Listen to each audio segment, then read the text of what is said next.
Alhamdulillah nahmaduhu wa nasta'inuhu wa nastaghfiruh wa na'udzu billahi min syururi anfusina wa min sayyiati a'malina may yahdihillahu fala mudhillalah wa may yudlil fala hadiyalah asyhadu an la ilaha illallah wahdahu la syarikalah wa asyhadu anna muhammadan abduhu wa rasuluh alladzi la nabiyya ba'dah. Kaum muslimin rahimakumullah, di dalam rumah tangga, dalam pernikahan ada juga yang harus difasilitasi, yaitu melaksanakan fitrah insani atau ajaran yang disunahkan oleh Rasulullah SAW, termasuk di dalam menjaga fitrah insani.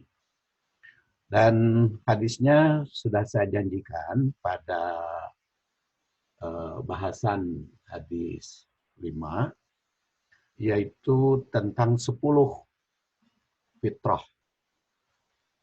Ini kita bahas sekarang. Saya bacakan dulu hadisnya.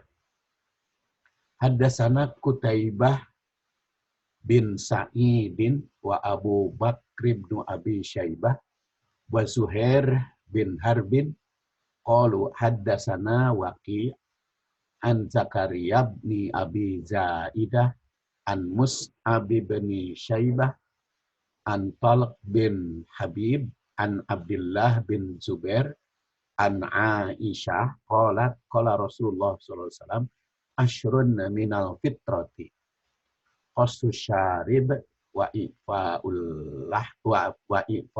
lihyah. Jadi saya ulangi, tegaskan bahwa kalau kasroh di bawah tasdid itu baris di bawah tasdid itu kasroh ya. Nah, karena tulisan komputer seperti itu, jadi kalau saya koreksi juga menyita waktu, makanya dibiarkan saja itu di komputer. Makanya ini dibaca lihyati wasiwak wastinsyaqul ma wa qastul adfar wa ghuslul barajim wa natful ibti wa halqul anati wan tiqasul ma'i. Qala Zakaria qala Mus'ab wa nasitul asyirah illa an takunal madmadah. Di sini diriwayatkan oleh Muslim yang diterima dari sahabatnya bernama Aisyah. Aisyah, karena sudah kita bahas sering riwayat Aisyah. Tapi ya seperti saya janjikan, ada khas-khasnya dikaji atau dibahas pada kajian hadis secara ringkas khas-khasnya. Dan kalau ditinjau dari sudut sanad atau mata rantai hadis, Imam Muslim bin Hajjaj itu menerima hadis dari Qutaibah bin Sa'id dan Abu Bakar bin Abi Syaibah, Zuhair bin Harb.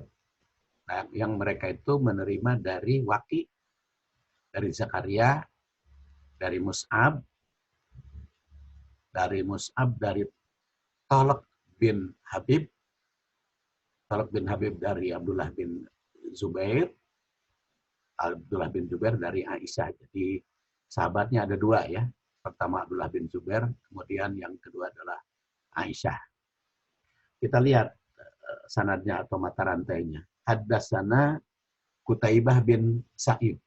Jadi Imam Muslim bin Hajjaj, beliau adalah orang Naisabur, karena memang penyusun Kutubus Sittah, kitab-kitab hadis yang 6, yang termasuk Al-Masadir Asliyah, itu tidak ada orang Arab asli kan, Bukhari, Bukhoro, Muslim, Naisabur, termasuk juga Abu Dawud, Justan, kemudian Tirmidzi, ya, Tirmidzi, An-Nasai, kemudian juga Ibnu Majah. Jadi itu rata-rata orang Parsi yang dekat ke sana, dekat-dekat ke Rusia ya.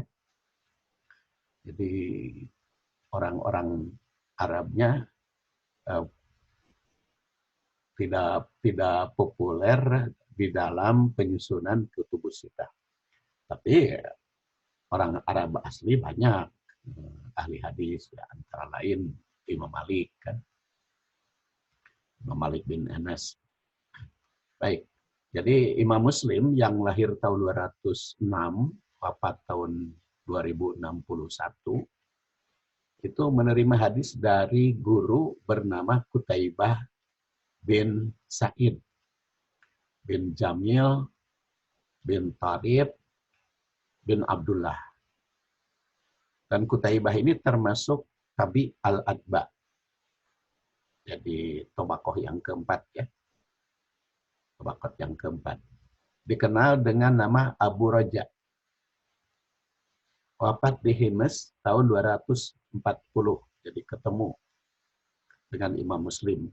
Imam Muslim kan lahir 206, wafat 261. Ya wafat 240, jadi ketemu dengan Imam Muslim. Qutaibah ini termasuk orang yang dapat dipercaya di kalangan ahli hadis. Makanya dikutip oleh Muslim bin Hajjaj. Dan sudah diakui kan kalau hadis itu diriwayatkan oleh Muslim, oleh Bukhari dan Muslim, kesahihannya itu diakui oleh para muhadis atau oleh ulama hadis. Jadi Qutaibah. Kemudian wa Abu Bakr bin Abi Syaibah. Abu Bakar dan Abu Bakar bin Abi Syaibah. Nama aslinya Abdullah bin Muhammad bin Abi Syaibah Al-Kufi, orang Kufah. Seorang hafid yang terkenal. Beliau termasuk tabi atba senior. Menerima hadis dari Ahwas, dari Ibnu Barok, Syarik, Hasim, Jarir, Waki, Ibnu Uyainah, dan ini kan hadis ini yang menerima dari Waki juga. Ibnu Mahdi dan ulama-ulama yang lain sebagai gurunya. Di antara yang menerima hadis darinya adalah Al-Bukhari. Jadi Al-Bukhari juga mengakui kesahihan Abu Bakar bin Abi Syaibah. Selain Muslim, Abu Daud, Ibnu Majah.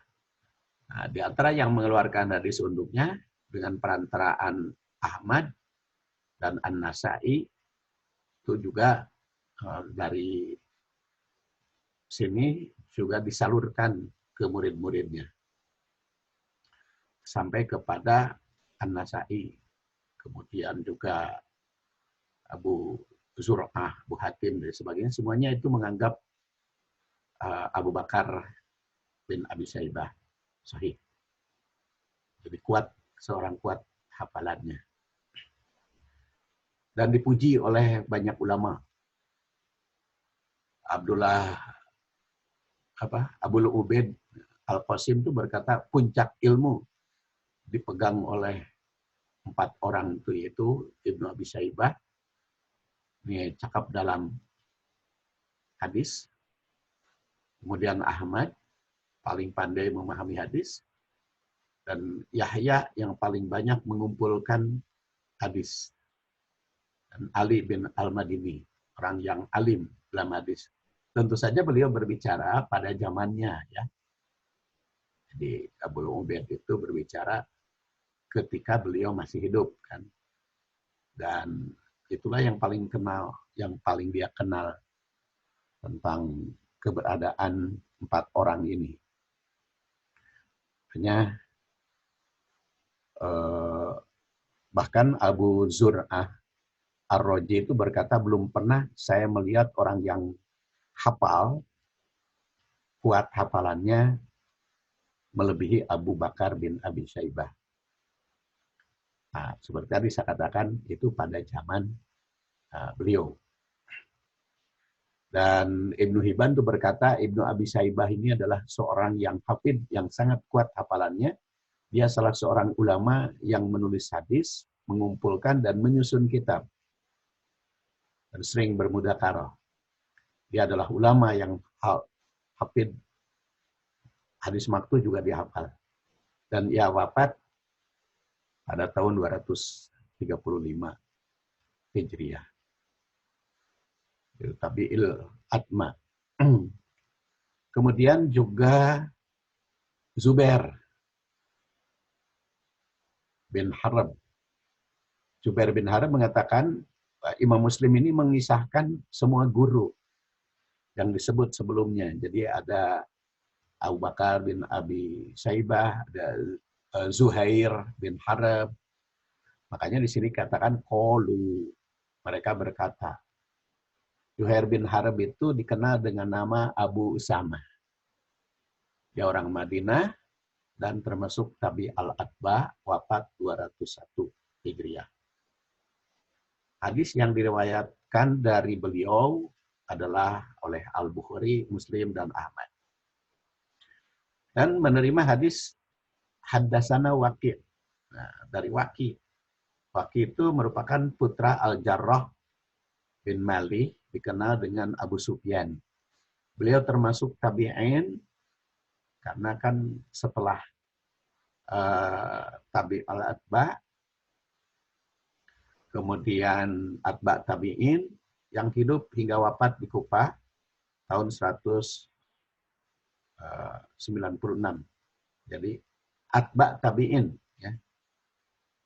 Jadi bukan tabi'in, ini Atba tabi'in, yang hidup hingga wafat di Kufah.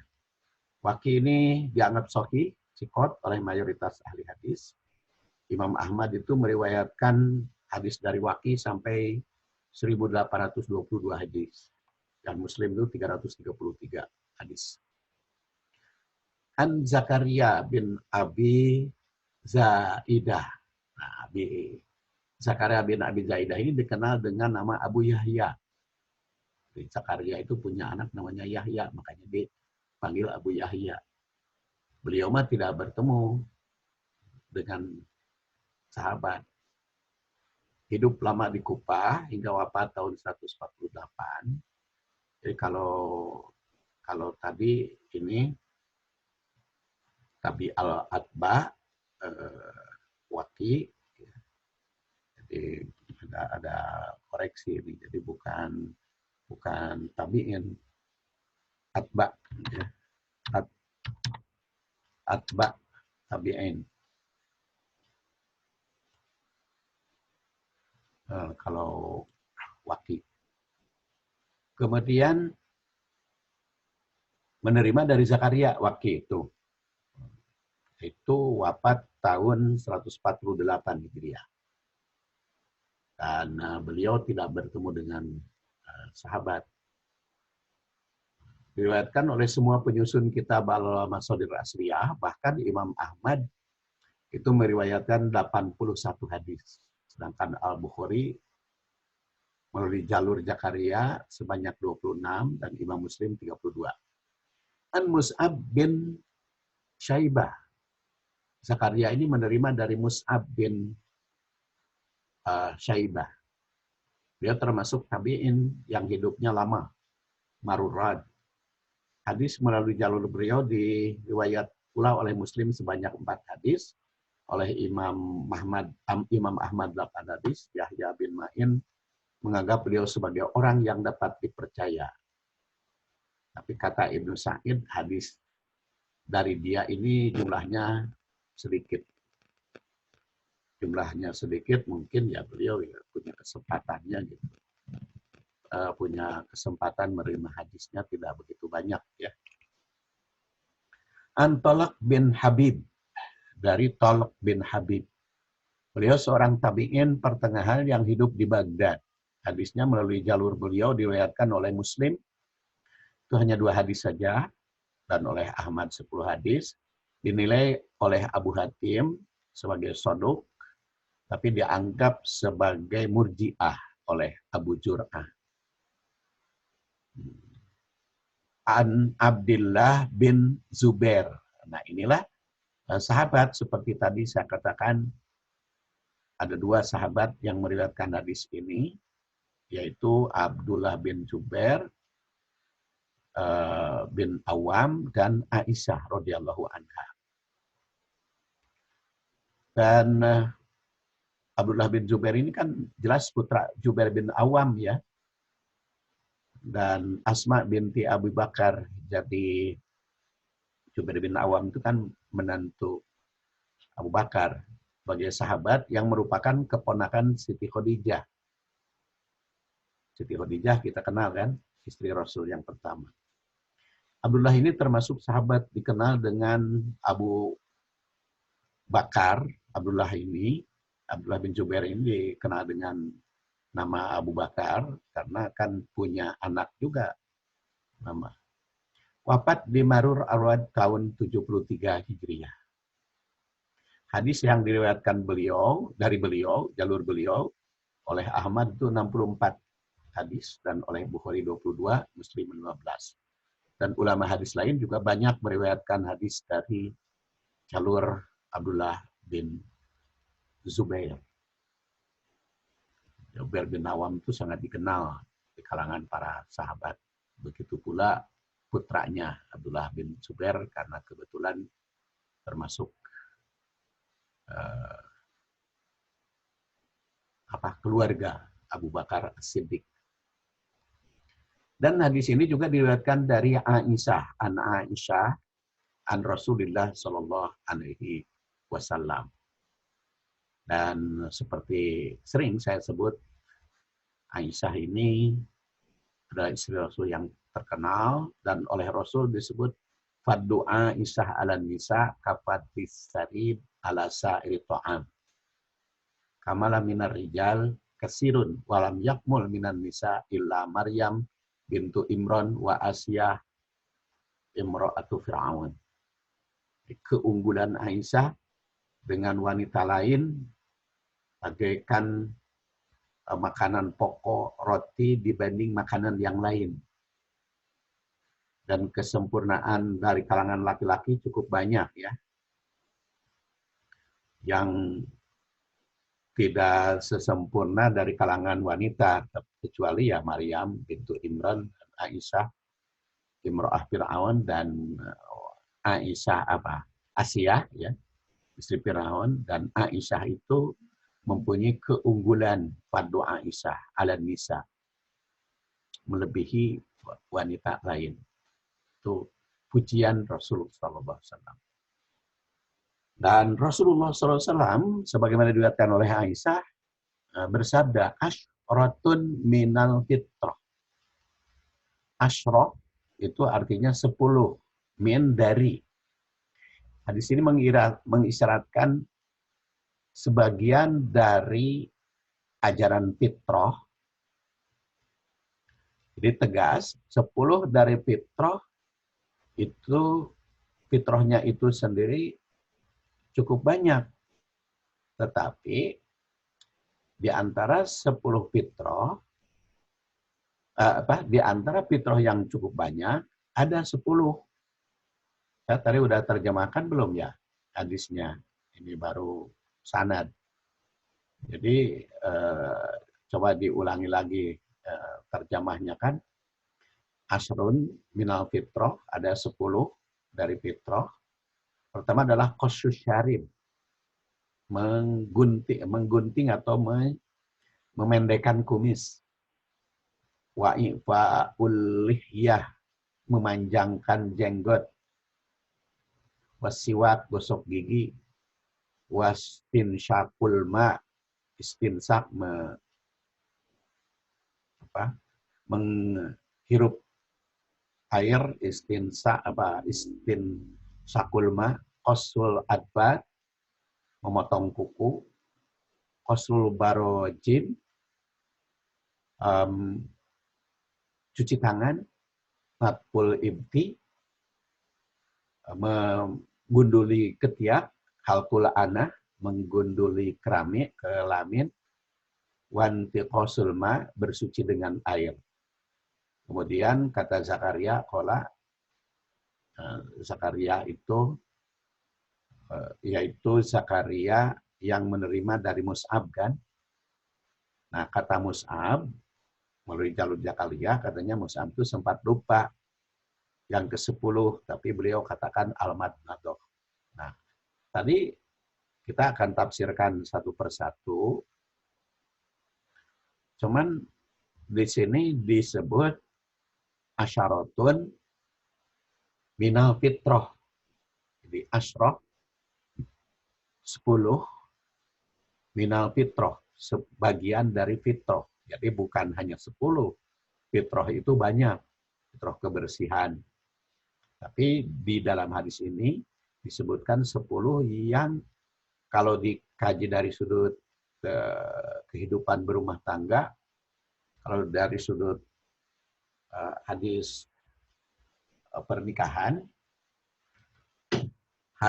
yang menjadi program di dalam kehidupan berkeluarga. 10 fitrah ini harus ada fasilitas atau harus ada program yang dilaksanakan oleh seluruh anggota keluarga. Jadi bukan menunjukkan batasan jumlah hanya 10, tapi yang 10 ini lebih ditekankan.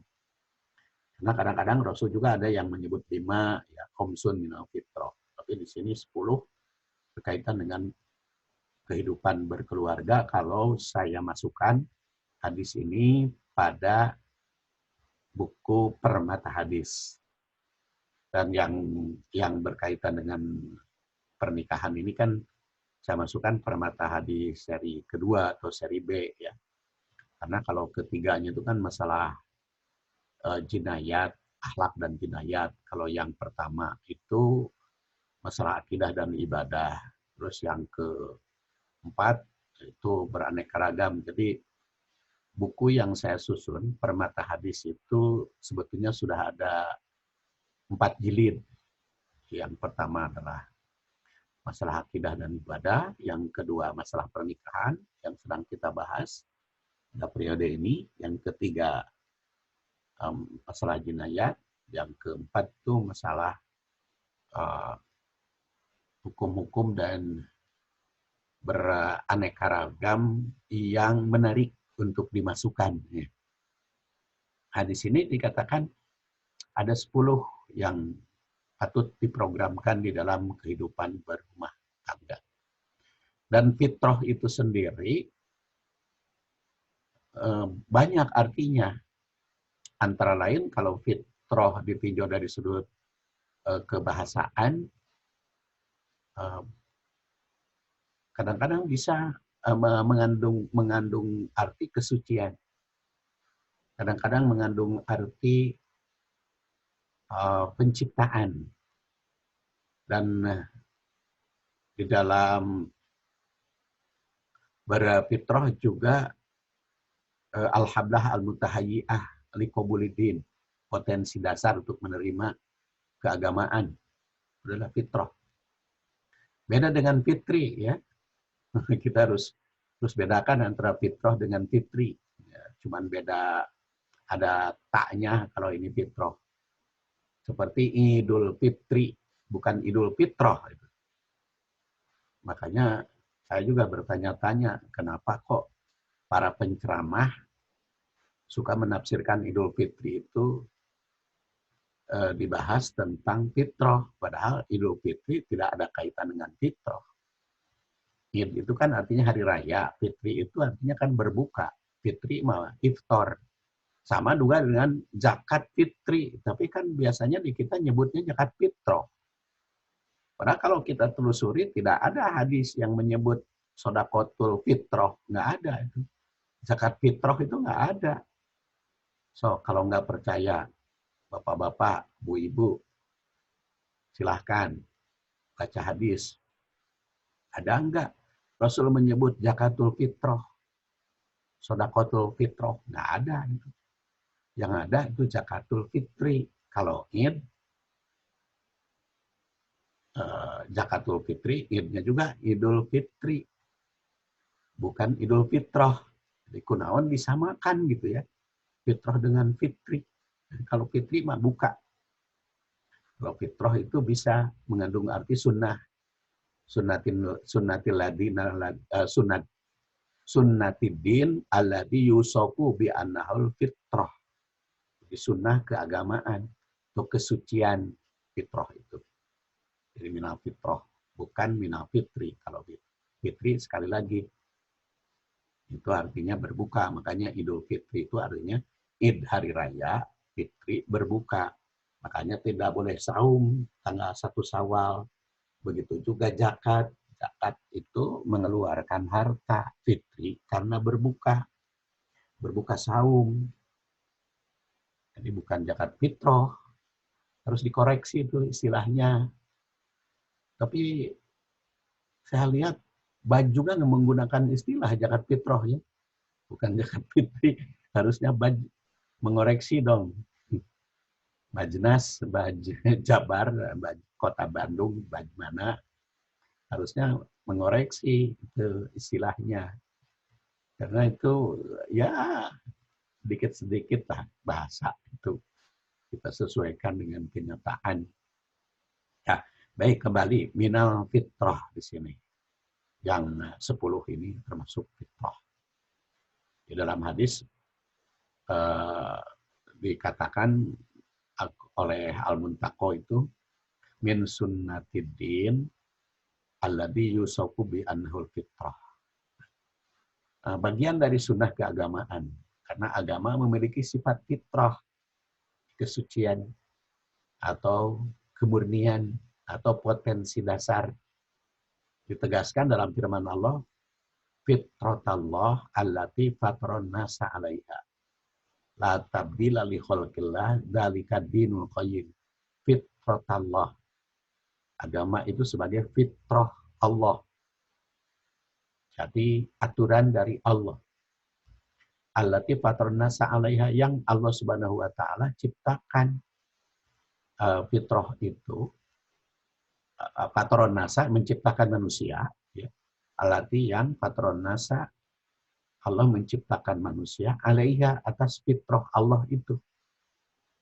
La tabdila dan tidak ada pergantian, tidak ada perubahan, tidak ada perombakan lihol killah dalam ciptaan Allah.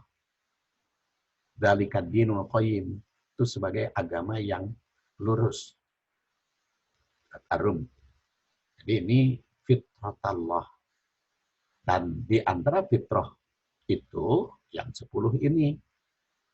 Dan tentu saja Allah menciptakan atas fitrah, menciptakan manusia atas fitrah tersebut. Makanya pada dasarnya setiap manusia yang lahir itu atas dasar fitrah. Bukan atas dasar fitri kan.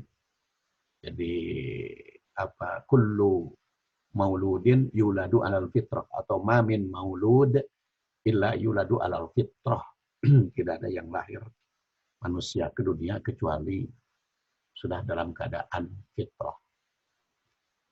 Menurut riwayat Ibnu Musayyab dari Abu Hurairah, yang dimaksud dengan fitrah pada hadis ini adalah sunnah yang telah lama disyariatkan pada para nabi terdahulu. Al-Khattabi dalam kitabnya Tanwirul Hawalik dikutip juga berpendapat bahwa fitrah pada hadis ini mengandung arti ajaran yang telah disyariatkan pada para nabi yang semestinya diikuti. Ya. Boleh juga dikatakan fitrah itu ibadah yang mesti menjadi kebiasaan umat dalam kehidupan sehari-hari. Nanti saya juga akan bahas khusus tentang fitrah, tentang hadis. Karena sekarang hadisnya minal fitrah, macam-macamnya. Jadi pengertian fitrah mamin mauludin ila yuladu alal fitrah itu bisa ikuti di dalam kajian hadis fitrah manusia yang diriwayatkan utamanya nanti dibahas yang diriwayatkan oleh Imam Malik di dalam kitab Al-Muwatta. Sebetulnya bab fitrah itu saya masukkan ke permata hadis seri pertama. Ya. Permata hadis seri pertama. Ya, memang kajian di Munkaha ini bahasannya ketiga dulu kan, hadis kinayat. Kemudian sekarang kedua yaitu hadis pernikahan. Nanti ya mungkin beralih ke akan saya bahas juga bab waris gitu ya, secara khusus. Nah, nanti kesatunya sebetulnya permata hadis pertama itu sudah dibahas tetapi di YouTube jalur lain. Nah, tapi kan kalau di jalur Munkaha ini sudah saya edit lagi, sudah perbagus lagi. Jadi insya Allah kita maklum semakin lama kan ilmu itu semakin bertambah, semakin menyebar, semakin banyak informasi. Jadi makanya terus-menerus saya koreksi dan terus-menerus saya sampaikan lewat YouTube Munkaha ini. Jadi ibadah tersebut berkaitan dengan jasmani dan rohani. Ya. Jadi bukan hanya rohani saja, tapi juga termasuk jasmani.